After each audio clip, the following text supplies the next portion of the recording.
Hey guys, as a professor that teaches human resource management, most of the time I talk about job interviews. I'm on a stage in front of a large class and I'm talking about theory and research about what you should do in an interview, or I'm talking about the broader steps in the job selection process. However, when it comes to me participating in an interview myself as an interviewee, yeah, I've made mistakes. Things don't nearly go as smooth as theory would suggest. In fact, I made probably too many mistakes to care to admit.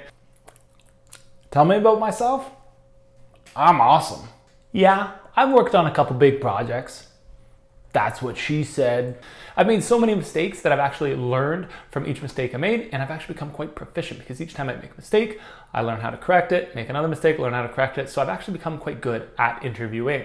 And in this video, I'll be talking about the worst mistake I've ever made, and not once, not twice, but 3 times in a row. I'll also talk about how I rectified that problem to land my dream job and give you some tips so that you don't look like a goof like me making the same mistake over and over and over in your job search journey. Here we go.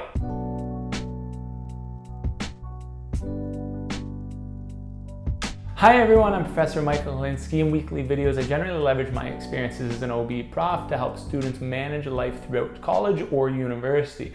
Now, I generally don't talk about things that are taught in the classroom, but learn the hard way throughout university life. And in this video, I'll be talking about something that I learned the hard way throughout my interviewing. Now, after finishing a PhD, most people try to get a job in academia. That's a bit of the gold standard. If you don't get a job as a professor, then you typically go into industry or consulting or some other occupation. Now, let's put this into perspective because it's an incredibly stressful time. You went through your undergrad, your master's, your PhD. It's a huge investment of your life's time. For me, it took 12 years. So you invested over a decade of your life learning about skills to try to become a professor. So if you're fortunate enough to get a job interview after finishing your PhD or postdoc, then you better nail it, because if not, if you don't get that job, you feel like you wasted a decade of your life. Not truly, because you learned a bunch of cool skills along the way, but it certainly feels like it at the time. So coming out of the PhD, I was very fortunate. I had 4 campus interviews. Campus interviews are like the last step in terms of becoming a professor. Campus interviews are intensive interviews. Think about them in terms of like an entire day or multiple days. So think 8 a.m. to 8 p.m. stretched over multiple days. So they're long, intensive. They involve mock lectures, formal presentations, one-on-one interviews, panel interviews, campus tours, the whole gamut. So you better be on your game the entire time. And I can vividly remember each and every campus interview I went on because, well, frankly, I thought I nailed them all. Okay, I did have a bit of an ego problem back then. Well, I still do, but it's better than it used to be because I'm regularly better now. But maybe that's just my ego now, talking about my ego before. All I could think is that I had a good resume. I had all the skills they're looking for. I didn't freeze up in an interview. I got the job, but then I never got a call back. It was an incredibly crushing and humbling experience, something I needed at the time for personal development. But you wouldn't have wanted to tell me then. So what did I do? I emailed the chairs of all the hiring committees. I thought I connected well with them during the interview. So I simply said, hey, any type of feedback you're willing to provide me to help me grow as a junior scholar, I will accept. And I was touched. Every single person I reached out to was willing to speak with me. I learned 2 things from this humbling process. The first is that interviewing is more than just a single interview. It's how a string of interviews are connected. I think a lot of times when people talk about interviewing, it's all about how do you execute one interview means that you don't have to have a second and third interview. And that's like the ideal case, right? But I don't think that's the case at all, because over your lifetime, you're gonna have multiple interviews. And each time you do have an interview, you should be learning and developing who you are as a person. Each interview should lead you to refining your voice, crafting your narrative, and how you envision yourself fitting or not fitting in specific organizations allows you to do this. And throughout this developmental process, you should be articulating this to employers because, well, frankly, they like this. They want to know that you're growing in the direction that you're going to go. So it's very important that you develop these skills, that you develop and grow, and you articulate that in the interviews. The second thing that I learned is that I did a horrible job of knowing my audience. And I was a little bitter and upset and completely caught off guard by that. The people providing me feedback did a bit of a slap in the face, which is something I needed in providing me with that blunt feedback. Sure, I knew the names and titles of the people interviewing me, but I didn't do any deep homework or research in terms of what they valued, interested in, the type of research that they conducted. And like a bit of a failure in terms of an academia where everything is about research.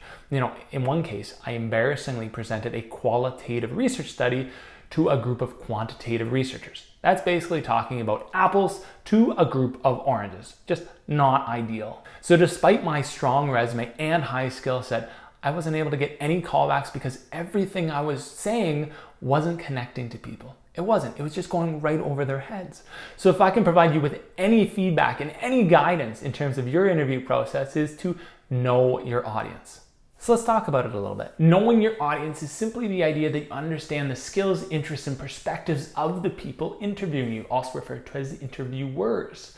Now, most of the time people talk about knowing your audience, they're talking about job interviews, they're talking about speeches or marketing. Now, when it comes to speeches, it talks about it's really important for you to connect with your audience. So you have to know your audience so you can connect with them. And when it comes to marketing a product, it's always important to identify who your target market is so that you can specifically customize your strategy, your solution to fit with that target market. But when you're interviewing, you're both a performer and a marketer at the same time. You're marketing the skills that you have and you're giving a performance to demonstrate that you have the skills you say you do have. So why is it important to know your audience? Well, there's a few reasons. First, it shows that you're prepared. By doing your homework in advance, it suggests that if you prepare this well for the interview, you're also likely to prepare that well in general when you're tackling other work tasks.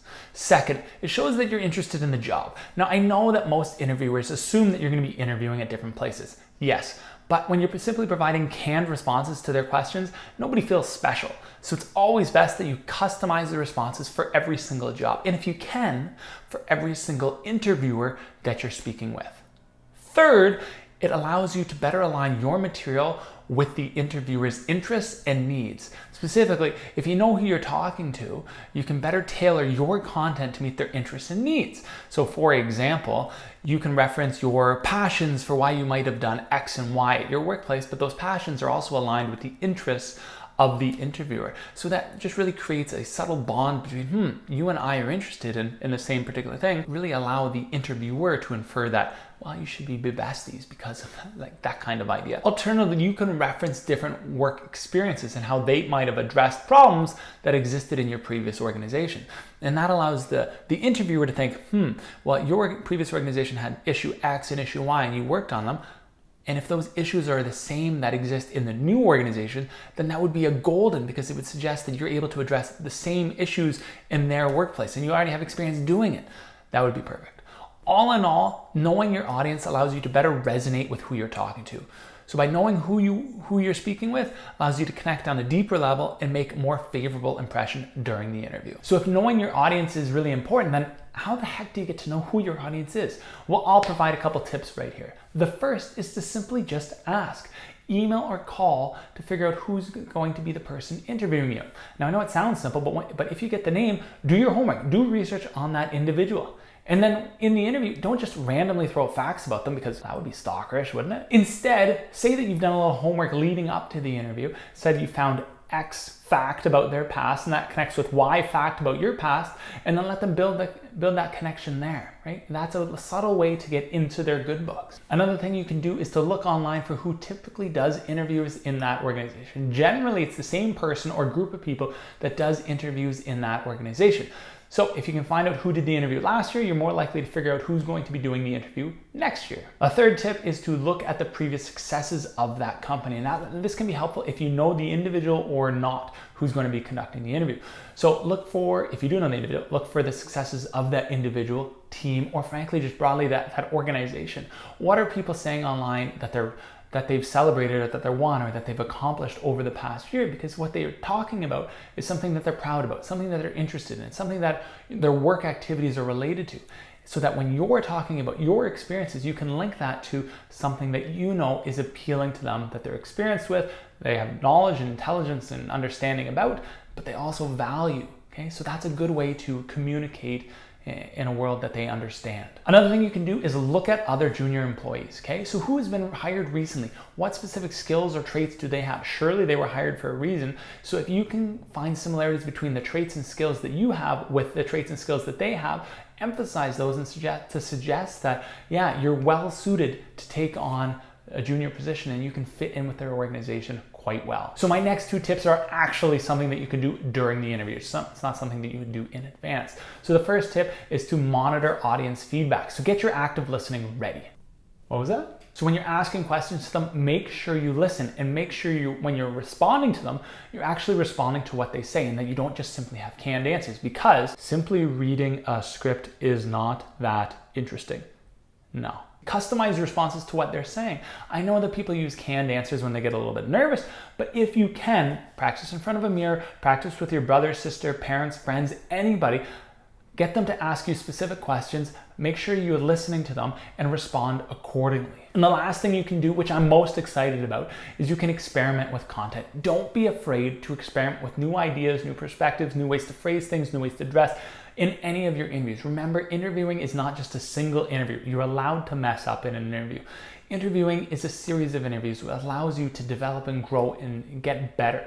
So experiment with your interviewing and interview style now, so by the time, in a year, 2 years, 5 years later on down the road, you can be like an expert interviewer just because you've learned about what works and what doesn't work. But most importantly, don't be like me and make the same mistake 3 times in a row. Instead, reflect on what works and what didn't work after every single interview so that you can grow and develop and become better. So that's it, guys. Don't be like me. Know your audience and crush your interview. If you found this video helpful or interesting and you want to hear about more tips on how to make your student life more manageable, hit the subscribe button, smash the like, and check out my videos next week. See ya.